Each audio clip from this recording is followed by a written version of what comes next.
নমস্কার বন্ধুরা, পিঠা মানেই আমাদের কাছে একরাশ আবেগ। সাধারণত আরসা বা গুড় পিঠা আমরা চালের গুঁড়ো দিয়েই তৈরি করি, কিন্তু আজ আমি আপনাদের বলবো বা দেখাবো কিভাবে খুব সহজে সুজি আর ময়দা দিয়ে একদম মুচমুচে আরসা ভাজা তৈরি করা যায়, চাল ভেজানো বা কোটার ঝামেলা ছাড়াই।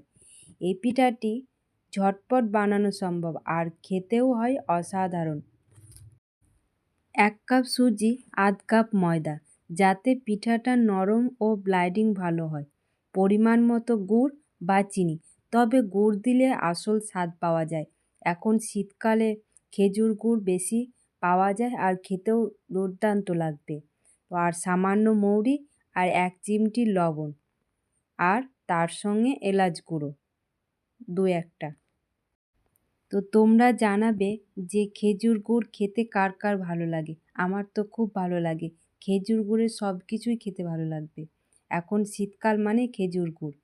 তো প্রথমে আমি সুজি আর ময়দা, এলাচ গুঁড়ো, মৌরি আর সামান্য লবণ দিয়ে তারপর ঠান্ডা জল দিয়ে ভালোভাবে একটা ব্যাটার তৈরি করে নিয়েছি।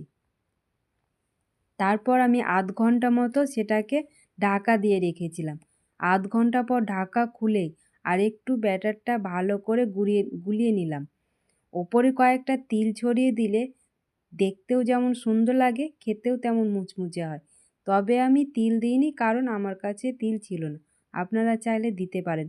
তিল দিলেও খেতেও খুব স্বাদ লাগে, দুর্দান্ত লাগে। ভাজার সময় খেয়াল রাখবেন তেল যেন মাঝারি আঁচ থাকে। খুব বেশি গরম তেলে দিলে ওপরটা পুড়ে যাবে, আর কিন্তু ভেতরটা কাঁচা থেকেই যাবে। লালচে লালচে করে ভেজে তুলে নিলেই তৈরি আমাদের সুজি আর ময়দার আরসা।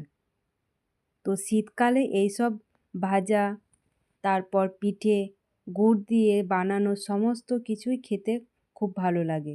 শীত মানেই পিঠে পুলির সমাহার।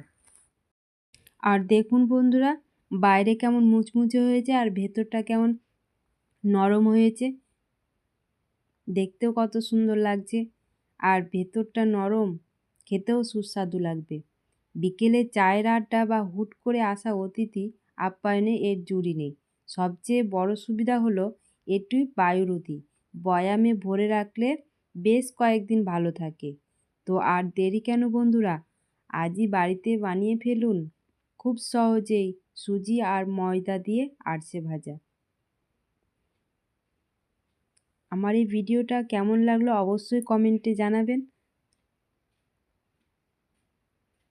সম্পূর্ণ ভিডিওটি দেখার জন্য অসংখ্য ধন্যবাদ।